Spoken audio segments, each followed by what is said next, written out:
میرے دوستو، اپنی اولاد کو دینی تعلیم آپ ضرور دیجیے گا۔ اگر آپ نے اپنی اولاد کو کوئی تحفہ نہ دیا تو وہ کچھ وقت تک روئے گی، اور اگر آپ نے ان کو علم و فن نہ سکھایا تو وہ عمر بھر روئے گی، اور اگر آپ نے ان کو دین کی تعلیم نہ سکھلائی تو پھر وہ دنیا میں بھی روئے گی اور آخرت میں بھی ہمیشہ ہمیشہ کے لیے روتی رہے گی۔ اب آپ خود سوچئے کہ آپ نے اپنی اولاد کی مستقبل سنوارنا ہے، آپ نے اپنی اولاد کی دنیاوی زندگی سنوارنی ہے، یا آپ نے اپنی اولاد کی آخرت سنوارنی ہے۔ میں یہ نہیں کہتا کہ آپ اپنی اولاد کو دنیاوی تعلیم نہ دیں، ان کو فن نہ سکھائیں۔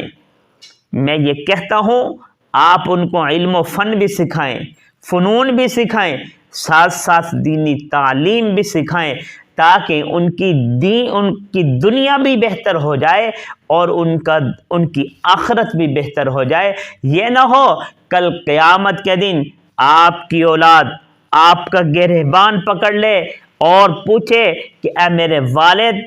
تو نے دنیا کی ساری ڈگریاں، ساری تعلیم اچھے سے اچھے یونیورسٹیوں میں مجھے پڑھایا، لیکن جس چیز کی مجھے ضرورت تھی وہ آخرت کی تعلیم تھی، وہ دین کی تعلیم تھی جو میرے آخرت میں کام آنے والی تھی،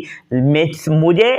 آپ نے اس سے محروم رکھا۔ مجھے تو نہیں پتا تھا کل یہی اولاد ہمارا گریبان پکڑے کر کہے گی کہ یہ تو آپ کا حق بنتا تھا، آپ نے ہی مجھے اس طرف ڈالا، آپ نے مجھے یہی تعلیم سکھائی۔ اگر آپ مجھے